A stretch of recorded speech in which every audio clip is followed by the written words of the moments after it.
Morning! And papunta tayo ngayon ng bangko. Ang ating lakad, bangko, bibili ng fruits. Kung may sisingit ko magpagupit bago magpunta ng office. That's good. It's 10 AM. Nakabihis na tayo. Paalis na tayo ng bahay. Pag nag-uumpisa ang araw ko ng ganito kaaga, I feel really productive. I know I'm going to accomplish a lot of things today. Well, para sa iba, ang gantong gising o ang gantong labas 10 AM ay medyo late na. But para sa akin na ang schedule ay hanggang 1 AM at mga around 2 nakakauwi ng bahay. This is too early for me. So pupunta tayo ng bank kasi I don't know if you remember nang sa vlog ni Gandang Kara nawala yung ATM ko sa China, yung card mismo.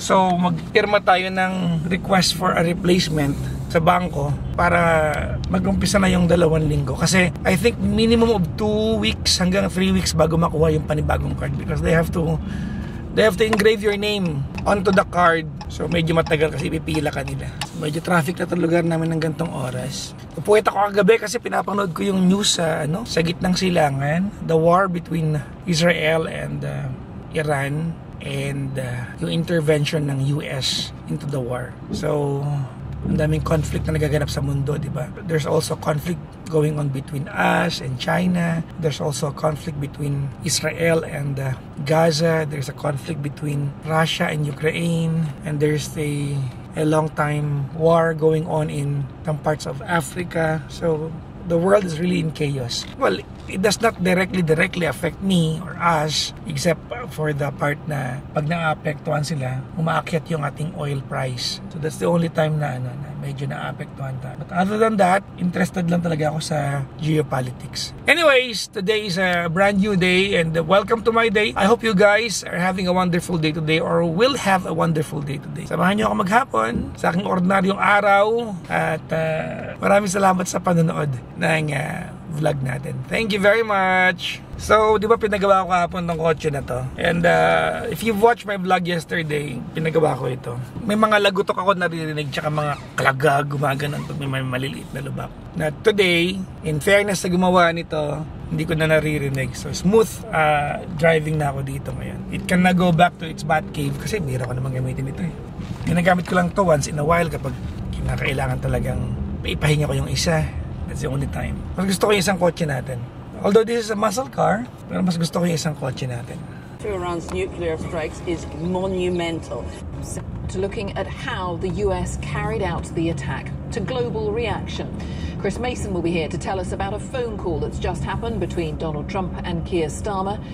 And crucially, we look at what may happen next. We also report from Israel after Iran launched another barrage of missiles today. Our BBC Persian colleagues have been hearing from people inside Iran. Donald Trump, who promised to end foreign wars, went on live television to announce the attacks that may have just made him yet another wartime president. So, dahil na tayo sa bank, hindi pwede kasi mag-video sa bank eh. Tapos na tayo sa bangko, ngayon naman ay pupunta tayo sa bilihan ng prutas. May bilihan ng prutas dito malapit sa area ko. Dito sa may Malate, madaming prutas. So, tatry kong bumili ng honeydew, tsaka siguro konting pakwan, konting apple, para naman sa ref ko sa office, para yung pagkain ako during daytime. Pupunta dapat ako dun sa diba? Sa bilihan ng prutas dito sa may Malate. Sarado yung kalsada, wala akong madaanan. Iikot ka ng malayo para mapuntahan yung bilihan ng prutas. So may isa pa akong alam na bilihan ng prutas sa may San Juan na, malapit na sa office. So dun tayo dadaan sa papunta sa may Cardinal Santos Hospital, yung street na yon, malapit sa corner ng Pigivara. Sana nag-i-slice sila ng fruits kasi minsan may mga store na pag bumili ka ng fruits, sila na rin mag-i-slice sa preferred size mo. Sana ito nag-i-slice para hindi na ako mahirapan. Hello. Hello. Kailangan mo nung laptop. Nakaalis na ako ng bahay. Kanina pa ako nagpunta na ako ng bangko kaya maaga ko malis eh. Oo, kasi maglilipat sana ako ng mga files para ma-i-upload ko. Files ng? Yung mga in-edit mo, i-upload ko kasi yan sa Facebook eh. Lahat nasa iyo, di ba? I-check ko dito sa phone ko. Alam ko nasa akin lahat yun eh. Yung sa Chongqing, saka yung sa Lisiba? Hindi ko alam kung nandito sa phone ko. Check ko ngayon. Mamaya, pag nag-drive lang. Di ba dun ka nag-edit sa laptop? Hindi, nililipat ko sa phone ko dahil sa phone ko nakalagin yung YouTube mo. Okay. Ikaw ang magdala ng laptop dahil kailangan mo i-receive yung Idala ko. Sige. Dito yan sa may ano area na to, yung bilihan ng fruits. Dito sa may side ng FOA. Nakikita ko yan kasi kumakain ako dito sa may FOA. There's a fruit store in this area. So, medyo mabagal lang tayo. Baka makalagpas tayo. Kasi pag nakalampas tayo, iikot ulit tayo ng malayo. I think it's supposed to be right here. Sana tama ako. Ayan, Dolce Fruta nakalagay. Fresh fruits and vegetable. Here na second floor daw. Dati nasa ground floor to. Ngayon na second floor na. First time ko dito bumili. Nakikita ko lang. Ayun. Ito na siya. So, ito yung mga binili natin, guys. Dami rin sila rito. Susubukan natin. Kiwi po ito, no? Yes. Kiwi, green apple, red apple. Ito, hammy melon. First time ko tikman. Tapos meron ditong berries. May strawberry. Hindi ako fan ng strawberry Ito ay peach. Persimmon. Mango. Ito hindi ko kaya ng tiyan natin yan. Pineapple. Dalim mga suha. Marami sa farm ni Cara. Try muna natin yung ubusin. Tapos, tsaka tayo bumili ng stock natin ulit. So, ito nabili natin. Marami-rami rin to. Good for 1 week nating prutas to. Mga 1,000 pesos. So, nakabili na tayo ng prutas natin. And now, pupunta na tayo sa office. Hinahanap ko yung mga fruits na nakita ko sa China. Hinahanap ko kung meron dito sa Pilipinas. Pero wala daw. And habang bumibili ako, nag-research ako, yung Jingxi-mei. Nasa vlog ni Gandang Cara yun. Yung fruit na kulay red. It's a bright red fruit. Bigger than grapes. Consistency of an apple. If you bite it, para din siyang kiwi na kulay cherry yung kulay niya. Jingxi-mei ang tawag. Kung saan nabasa ko dun sa Reddit na nakita ko, hindi siya totoong prutas. It is a manufactured fruit. It's everywhere in Chongqing Puntahan niyo yung vlog ni Gandang Cara. The local Chinese term for it is Jingxi-mei. Sabi sa Google, don't be fooled. It's actually a manufactured fruit. What? Hindi totoong prutas yung Jingxi-mei na kinain namin ni Gandang Cara sa China? Crazy. Hello. Hello, ba't mo tinatanong? Wala. Malapit na ako. Bumili lang ako ng pagkain ko mamaya. Sige. Bakit? May pasta ka dito Dala nila Mami Doyet. May pasta ako dyan.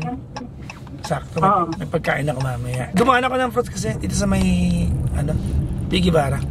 Sige. Wala kasing laman yung ref ko Ganon. Alam mo ba yung kinain mong prutas sa China, yung kulay pula yung kinain natin na masarap? Parang kamatis, Oo, pero parang apple yung, di ba yung... Sabi sa Google, alam mo bang peke daw yon? It's manufactured fruit. Weh? Kaya nga, hindi ko lang kung totoo, i-research ko mamaya. Ang pangalan niya ay Jingxi-mei kasi hinahanap ko nga dito sa Pilipinas. So, office na tayo. Sino kaya mga tao sa office? Sabi ni Cara, may mga bisita raw at meron akong pagkain doon. Good!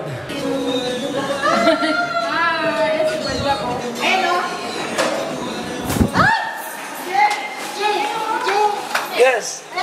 Balik pa ako! Time to replenish our mini fridge in the office. Para with gutom lang kapag gutom tayo. Sa apple, nuts. So far so good. We can survive na. First order of the day, magkape tayo. Mayroon akong nuts dito na hindi ko lang paano buksan dahil naka-tape. So, pinili ko baka tumapon pa to. Ano yan? Ano to? Egg na naman. Pasta. Ano to? Santol. Bigyan nila Mami Doyet. Nakalagay Energy FM John Jemperly Kaya galing? Hindi ko alam. Iba yun yung sampayan na in-order mo? Ay, baka nga. Ay, hindi. Bumorder ba ako? Hindi yung order ulit, diba? Ito malalaman natin. Hate na hate ko magbukas ng package. Favorite naman yung bukas ng package. Nakakatiya magbukas ng package. Yung Yan. Sa'yo nga yung lumos. iPad. Yung lumos. Piniem mo ba sila? Hindi pa. Ito nga. Ayan na, Gutom. Pinadala na ako ng lumos. Kailangan ko i-vlog mamaya. Ay, ang galing. Lumos tablet. Ang galing. Lumos tablet. Ba-vlog ko lang. Lumos daw Ako din. PPM ko mamaya. Dapat ikaw PM din. mo Oo, kasi ikaw din pag may racket ka, pinipm mo. Yung lumos na ano, di ba? Meron ka din. Tinan mo sa IG mo pala. Hindi mo Baka... ginagamit Tingnan mo sa IG mo. Asan na yun? Nandun sa bathroom. Tingnan mo sa IG mo baka nandun. Sige, try ko. Try mo, bago ko i-PM. Sige, Baka naman, Sige. meron ka pala. Kaya dapat papakita mo din yung pangil mo. Ano ba? Pinapangaralan po niya ako. Kasi, sa kanya lang ako matapang eh. Sa akin na naman talaga eh. Sa akin ka lang matapang. Mabait kasi ako sa ibang tao. Pero pagdating sa akin, Hindi, sa trabaho lang naman ako matapang. hindi din. Kahit ba sa trabaho eh, iba pa rin Ayaw mo sinasabi? times 10 ka sa akin. Naku! Siyempre, dapat mahigpit sa trabaho. Ano ba? Iba yung mahigpit sa... Saan? Hindi na kita ilalaglag. Tara na? Halika na! Malilay tayo. Ito kasi pag naisip mo, hindi mo lang basta naisip. Ano yun? Gagawin mo na kasi ganun ka. Oo, ganda. Kasi, syempre, anong sasayangin pagkakataon. Diba? Okay. Aha. Nagutom nga ako bigla eh. Nagugutom ka? May pagkain doon ah. Anon? Bakit ka lobat? Nalobat nga, ang tagal nga mag-charge. Sa Amerika. May Nasira kasing original charger Hindi, ko. Amerika ng ilang oras. Nag-charge ako dun. Fast Mabagal. charger na sa booth. Hindi ko alam ba't ang bagal. Pero nag-charge ako dun. 2 minutes? Buong Hindi programa. naman. Buong program. Pero syempre nagtatawag din ako habang naka-charge ko. Kaya siguro hindi Gutom na ako. Iniba mo yung topic, di ka nag-charge. Sinaksa ko. Nare-record mo? Yes. Bakit? Because I have daily vlog. Ano ba yan? Pati pa yung naka-record. Pinapagalitan ko kasi siya pag lobat siya. Kasi pag lobat siya, tinataranta niya lahat ng ibang tao para makapag-charge siya. Hindi naman ako nagtataranta. Samantalang naka-provide sa kanya yung yung charger sa booth. Oras na. May iba niya yung topic ko. Oo na kasi rin din ako. Ano nga yung hindi ko nagawa? Halimbawa, sinabi ko, di ba sinend ko na sa'yo lahat. Sabi mo, pakisend po ma'am, eksakto yung gagawin. Oo. So yun, eksakto ko naman talaga. May araw pa, iaangat mo yung ulo ko. Tapos yun yung background. Pero nung sinend mo sa akin, ba't iba na yung background? Mas closer look. Ibang shot. O, Alin? ibang shot. Hindi ko kasi naintindihan yung explanation mo. Oh my gosh. Hindi ko naintindihan. Paano hindi? Pinakita ko na nga sa'yo yung picture na gagamitin mo. Pero pinalitan mo rin, matigas din ulo mo no? Hindi ganito ang nangyari. Ang nangyari kasi, yung picture mo, kinrap ko. Oo. Tapos, akala ko, kailangan ng background lang ng Lisiba Station. Hindi, kung ano yung sinabi ko, dapat yun eksakto. Diba? Hindi mo naman sinabi sa akin na same photo lang gagamitin. Yun na nga yung sinend kong photo. Kailangan pa bang i-describe? Sabi ko, ito yun. Tapos iaangat mo lang yung ulo ko. Oh. Tapos, pero nagawa ko pa naman. Naglagay naman ako ng caption. Pati yung emoji na shock, iba din yung kinuha mong shock. Hindi available Yun. sa online yung may Yung mga shock na yun? may watermark lahat. Hinanap ko 'yon. Kaya yun. Hinanap ko 'yon. Hindi available. Kaya nga. Eh, very particulate pa naman ako sa mga... Particular. Particular. Nagbago na ba yung particular? Articulate. Articulate. Sorry, nagkamali lang. Very particular. Pero umangal ba ako diyan? Di ba nung ginawa mo? Di ba nung hindi ako umangal diyan ha? Ginawa ko lang. Oo nga pala. Hindi, wala ka narinig sa akin. Kaya nga. Oo. Basta kung ano yung sinabi ko, dapat eksakto yun ang gagawin mo. Pero pag naiba ka ng doon ako na-upset. Ano ba yan? Iba na naman. Kaya ko nag-edit kasi wala akong dalang laptop, di ba? Tinatanong ka na magpapayad ka pa sa akin ibang vlog? Oo. Pero hindi talaga ako pwede sa may editor kasi sasakit yung ulo sa akin. Di, ayan, inaamin mo na. Kasi hindi nila ginagawa yung gusto kong eksakto eh. Kailangan kasi ko ano yung eksakto Hindi, sinabi ang ko. akin lang, i-edit ko siya yung pinaka-video. Yung mga special touches, kailangan mo i-supervise yun. Di at least. Pero maganda yung edit na, yung mga crap nung pinapakinggan ko isa-isa. Bakit? Magulo ka mag-vlog, kung ano pinagsabi mo. Kaya nga. Tapos para nakaka 7 takes ka ng same. Oo. Tapos kasi pag pipilian mo doon kung saan ako maganda, uulitin ko yung sinasabi ko. Nang hindi mo sinasabi ko anong gagawin doon. Talaga? Oo. Kasi kung sa iba yung background, or ulitin ko yung sinabi ko kanina, baka mas maganda ako dito, ganon. Very important sa akin ang ano ko, itsurahan. Kasi forever na yung video eh. Diba? Hanggang sa pagtanda mo. Understood ko naman. So, practically, ang ayaw mo lang ay yung special touches, pero yung edit in itself, okay. So, makita si Gandang Kara sa ano, sa Ticketnet kasi kukunin niya yung check-in niya, yung collectible niya. Nung ano pa to, nung concert pa namin to, nakalimutan niya i-pick up. So, ngayon lang niya kukunin. Inaantay ko na lang siya dito sa kotse ngayon. Ano ako ngayon? Driver duty tayo ngayon. So, nakapark lang tayo here somewhere.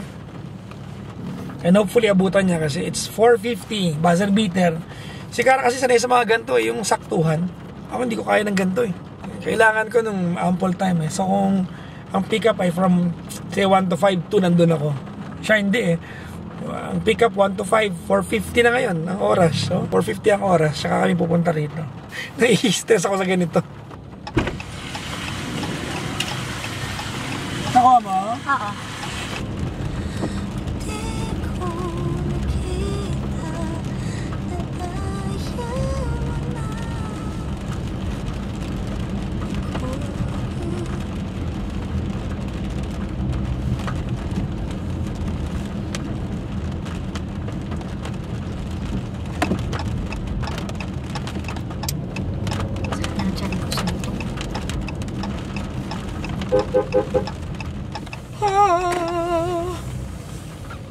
Ano ba to? Ano yan? Naka-record na naman? Ano ba? Nagiging ano na tayo ah. Yung reality ano. Sa tuwing mapapanggit na mahal ko. Batik. Hindi mo pa pala in-edit yung cover natin, no? Di ba sabi mo, ulitin natin? Hindi, sabi ko try mo muna, baka maganda.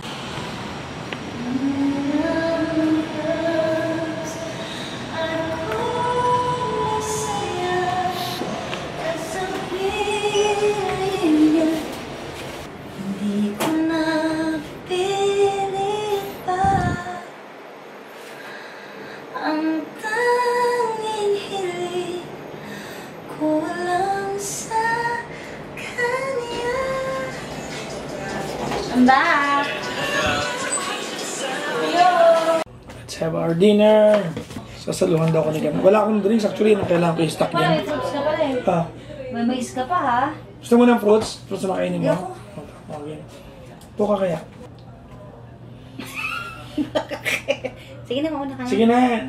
Nasa loob na ng bibig mo, nilawa ko ba? Nasa loob na ng bibig mo. Kaya mo naisip na, teka lang, hawak niya pala. Nagutom kasi ako. Makasingit kaya ako.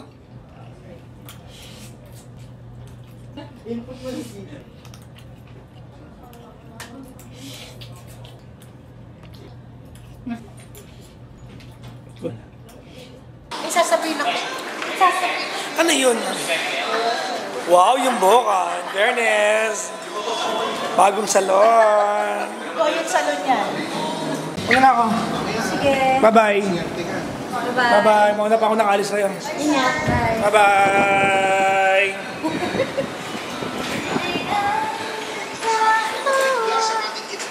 Bye-bye.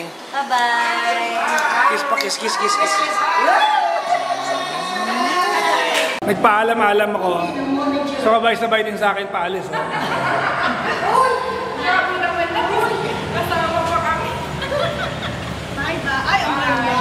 Oras 6:40 ng gabi. Dito sa office namin, going to the gym, it takes me around 5 minutes, maybe around 5 to 7 minutes para makarating ng gym. Kasi bottleneck, etong tapat ng office lang, pag lagpas ng stoplight, okay na. How long have you been single? 3 months? Do you want to meet a really nice guy tonight? This is good. This guy. I'm here. What do you do? Oral surgeons. Nice. Take it easy. I'm picking for you. Trust the professional. That's where that poetry's coming from. And that shit broke my heart. I mean, I smoke weed, but I mourned my son's innocence. And I cried a little bit. And I took his papers upstairs to my room. Hopefully, yun yung mga tropa natin. What's up? Ay natin makita. Kakawin ko lang bang eh. Easy. Welcome back, pa. Well, salamat. Kilala kita eh! Yes, I know me. Long time! It's a long time, my friend. Papa Joe? Yes, yes. How are you? It's been a long time. Welcome back. Thank you. Sir Mike.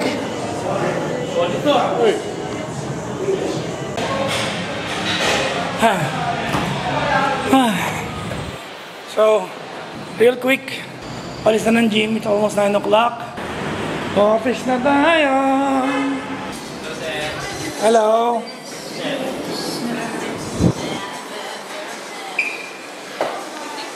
Good evening. We are home. This is my home. You know, Papa Jackson's hello. I'm so thrilled to be back. I missed you all. Anyways, maraming salamat sa panonood ng araw na ito. Kaya rin ako, I'm so excited. I couldn't be more excited to go on air. You guys are awesome. Thank you very much. Sana po okay kayo palagi. At salamat sa panonood ng aking araw-araw. Bye-bye!